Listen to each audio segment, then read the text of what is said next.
Sabemos que el premier Otárola dio positivo a COVID-19, pero sigue muy activo, está teletrabajando y ha emitido unos tweets que vamos a proceder a leer porque hay información que merece la pena analizar. Adelante, vamos a ver entonces lo que dijo el día de hoy, esta mañana. Sabemos que hay extranjeros que trabajan honradamente y que por ello damos facilidades para que regularicen su situación. Todos somos migrantes y por eso les recalco, nuestra política no es en contra de un grupo, es una medida para proteger al Perú y enfrentar la ola de violencia. Pero hay más mensajes, vamos a leerlos. Perú ha perdido compatriotas a manos de extranjeros.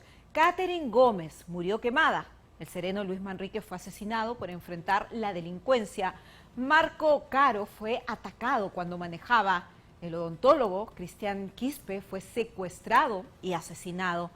Pero hay otro mensaje más. Por ello, tomamos el toro por las astas, porque todos estos crímenes fueron de execrable violencia y saña criminal, como nunca antes se ha visto en el país. No queremos que se repitan. No podemos permitir que una familia más vuelva a enlutarse por crímenes como estos. Y finalmente anuncia lo siguiente.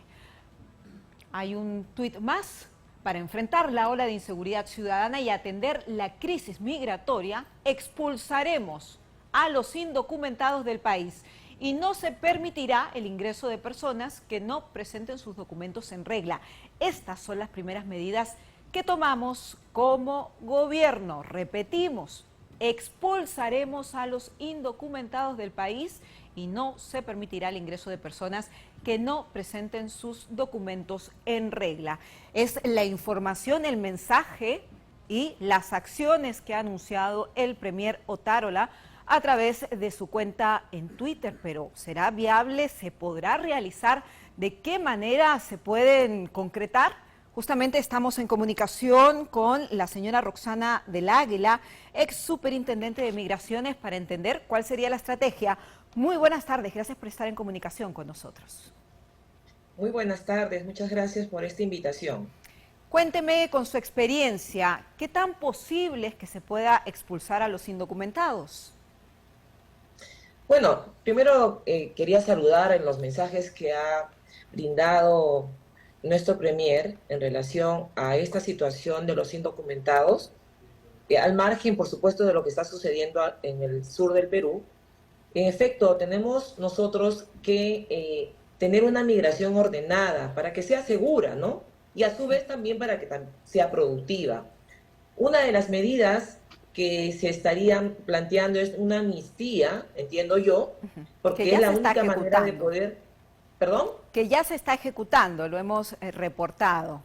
Lo novedoso ahora es el mensaje del premier Otárola y que llama la atención cómo se podrían expulsar a los extranjeros indocumentados si ni siquiera hay un registro de ellos, cómo los podrían identificar, cuál sería el protocolo para retirarlos del país. Me gustaría ver si usted me puede dar algunos alcances. Justamente le estaba explicando, justamente le quería explicar en relación a ello.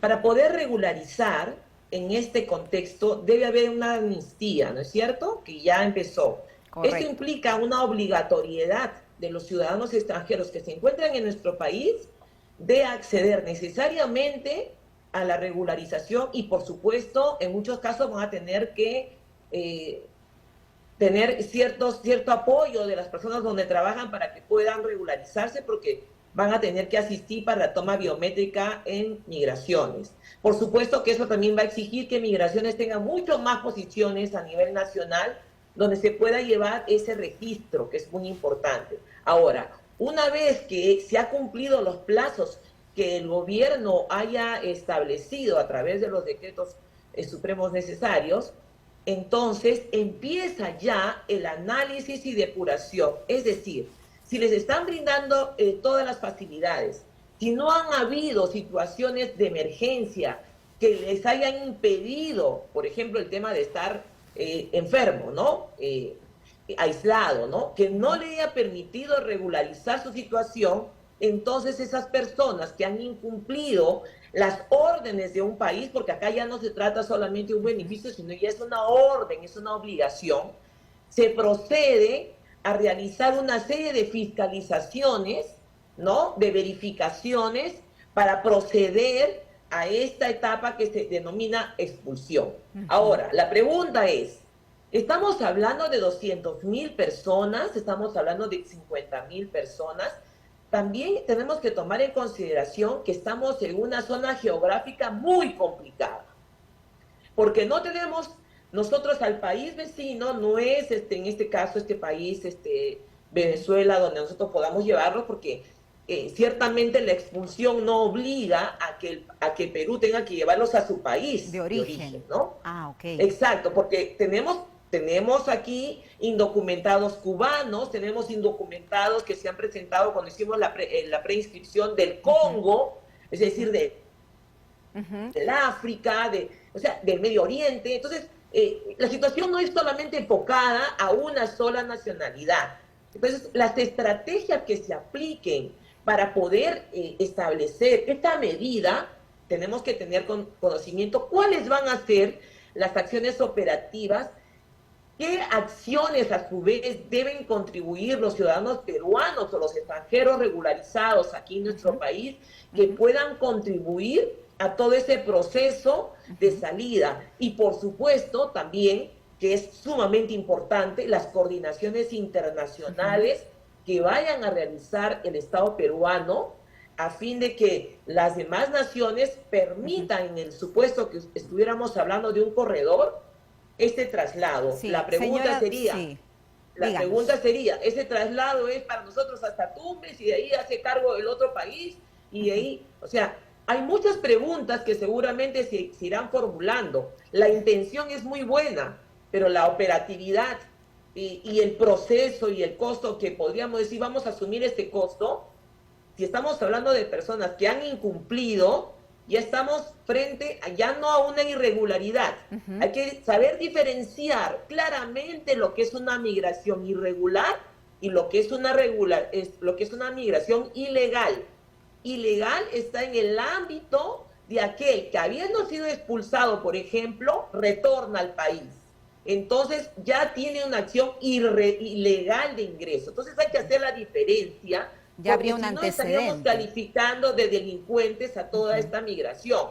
Entonces, ahora, ¿qué estamos haciendo referencia también? En indocumentados tenemos casos de menores de edad que han venido con sus propios hijos menores de edad, como también tenemos menores indocumentados que han venido solos. Y tenemos pues personas discapacitadas. O sea, tenemos una serie de preguntas un que espectro seguramente vamos bastante a amplio, señora del Águila, porque se habla oficialmente que habría una cifra de cerca de 1 millón de venezolanos en territorio nacional, pero no oficial podemos hablar inclusive de 1,5 millones de ciudadanos de Venezuela que están residiendo en Perú. Usted ha sido superintendente de migraciones, tiene experiencia. ¿Usted cree que realmente sea posible identificar a las personas que no tienen su documentación, expulsarla, que hay los recursos, el personal, la logística para concretarlo? Porque puede sonar una buena intención, pero en la práctica, ¿se puede realizar? Fíjese usted, no podríamos generalizar que esto va a ser en un periodo de 6 meses o un periodo de 1 año, y con esto vamos a salvar una situación. La delincuencia extranjera también tiene sus socios que están enraizados, que son ciudadanos peruanos también, ¿no? Entonces, no solamente podríamos enfocar que es la delincuencia extranjera, que antes de que ellos llegaran nunca existieron peligros en nuestro país, y realmente no es así. Sería que ya estamos con un ámbito de xenofobia, ¿no? Entonces, ¿se puede o no se puede? Ajá. ¿Es posible? Aquí tenemos que saber identificar. Nosotros teníamos, un cálculo de un poco más de 1,5 millones de personas de procedencia venezolana que estaban en nuestro país, pero que venían, no tenían ningún tipo de raíz aquí, otros eran hijos de peruanos o nietos de peruanos. Entonces, hay una serie de factores que hay que tomar en consideración. Ahora, el pensar que por el hecho de ser indocumentados vamos a expulsarlos de manera inmediata, ustedes recordarán que nosotros apreciamos la salida del país a través de vuelos peruanos que se fueron directamente a dejar a los ciudadanos extranjeros, en este caso venezolanos, hacia Venezuela directamente acá. E iban acompañados de policías nacionales peruanos para dejarlos en su país. Al poco tiempo después tuvimos la noticia de uno de estas personas había sido asesinada en los pantanos de Villa. Hay que ser conscientes, por favor, y esto es muy importante porque la gente critica, dice, ¿por qué los han dejado entrar? El Perú es un país geográficamente especial. Por un lado tenemos al mar, al Océano Pacífico, pero tenemos porosidad, una porosidad que no se puede en ningún país del mundo bloquear completamente las fronteras porque tenemos ríos, tenemos desiertos, tenemos una serie de aspectos que podrían ellos vulnerar y pasar. Además tenemos la colaboración y el aprovechamiento de los coyotes, tenemos trata de personas, la prostitución que se ha incrementado. No necesariamente está relacionada a la prostitución que vino de Venezuela hasta acá, sino también tenemos que trabajar porque hay explotadores. Pero señora del Águila, hay esclavitud. Por ejemplo, si se definen las directrices de cómo sería la expulsión de los extranjeros indocumentados, en el caso de los delincuentes, la policía los captura, no tienen documentación, no tienen registro, han cometido un delito, ¿de inmediato se podrían llevar a su país de origen o deberían purgar condenas en territorio nacional? ¿Cuál es el antecedente, por ejemplo, en realidades de otros países que implementan estas medidas? Fíjese usted, una de las propuestas que escribí un artículo, creo que el día de ayer salió publicado, una de las situaciones que es complicada es cuando un extranjero comete delito. Cuando comete delito tiene que pagarlo a la sociedad, no es que nosotros lo enviemos para que luego regrese, ¿no? Porque aquí ya encontró su centro de operaciones. El que comete delito está en el fuero del Poder Judicial. Entonces entra en una investigación, es detenido. Por ejemplo, en el caso de este ciudadano venezolano que escapó hacia hacia Colombia, que quemó a esta jovencita. Sí, este señor no fue identificado por los colombianos y conocido su identidad.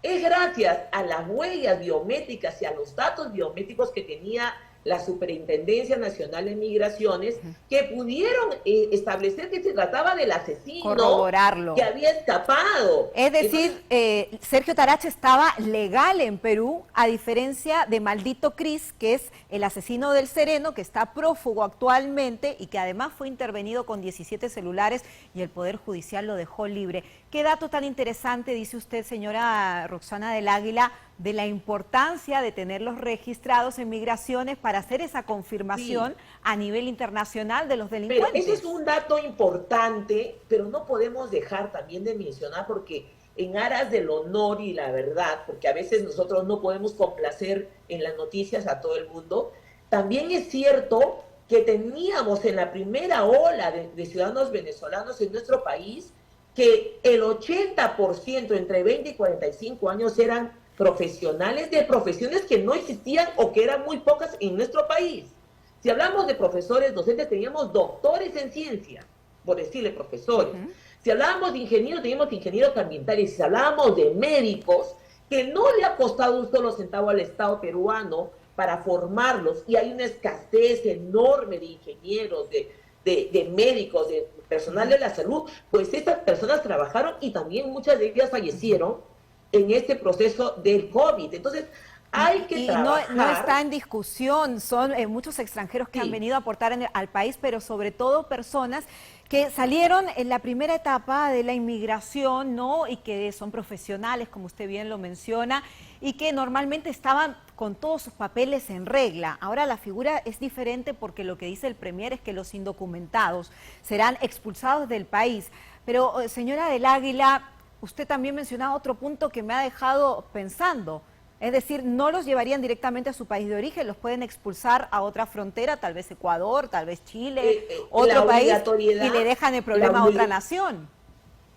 Mire, lo que está pasando con Chile, que ellos han determinado la expulsión, lo que sucede es que nosotros tenemos convenios con Chile, binacionales además, de cuidar y de apoyo mutuo para el tema de seguridad y también para el tránsito de la movilidad humana. Entonces aquí estamos en una situación en la que un país que tiene acuerdos justamente específicamente sobre esto no podría dejar a merced, más aún cuando hemos visto en los medios que muchos de ellos o no sé si estarían ellos, la verdad que yo ya estoy haciendo una mención de pronto imprecisa, han cometido una serie de delitos en su país o generan un temor terrible y entonces nos dejan en nuestra frontera. Si esto es así, tendríamos que dejar nosotros 1,5 millones en la frontera con Ecuador.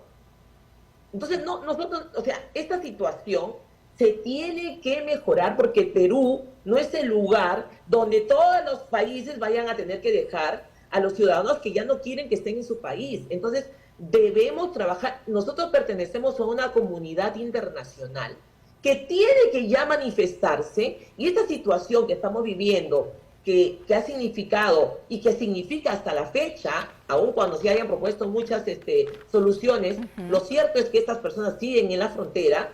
Esto, a mí, para mi modo de ver, pero este es un término muy personal, parece un ensayo para ver qué sucede, qué hace Perú con esta cantidad de personas.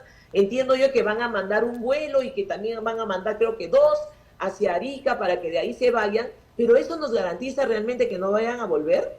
Estamos en un país, tenemos una porosidad. Claro, Chile como un túnel, ¿no? Es distinto. Quizás es la frontera más segura de todas las fronteras de Perú. Entonces, aquí hay que tomar en consideración que la biometría, los aspectos de control migratorio, ya no pueden ser tomados únicamente por las instituciones. Hay que tomar el ejemplo, porque hay cosas que se han hecho y hay que aplaudir aquellas acciones que se han tomado, como la que tomó Colombia. Fíjese usted, en Colombia hay una gerencia que depende directamente de la Presidencia de la República de Fronteras. Eso es muy importante. Establecer directamente las acciones estratégicas que a su vez convoquen de manera multidisciplinaria a todos los sectores, ¿no? Y se debería replicar aquí, señora del Águila, porque finalmente es un problema regional, no estamos exentos, y ojalá que el premier Otárola también defina los puntos, la estrategia para expulsar del país a los indocumentados, cómo va a ser, cómo se va a realizar, cómo se va a implementar. Tienen todo. Me disculpa, señora del Águila, tengo que hacer una pequeña pausa, le invitaremos en los próximos días. Un breve análisis ya para ir cerrando. Muchas gracias. Dígame brevemente, para cerrar la entrevista. No, solamente decía, hay que tomar en consideración ese proyecto de ley que emitió el Congreso en relación a evitar y a cortar lo que es las multas, porque la falta de pagos de multa de 40 soles por día para los ciudadanos extranjeros que estaban regulares ha generado pues una irregularidad luego de la pandemia, y esto hay que tomar en cuenta porque si no, no vamos a poder lograr la regularización y por lo tanto el control nacional de los extranjeros en nuestro país. Perfecto, señora del Águila, muchas gracias, esperamos tenerla más a menudo y entender ahora las acciones que va a tomar el Ejecutivo para controlar esta situación. Muy amable, muchas gracias.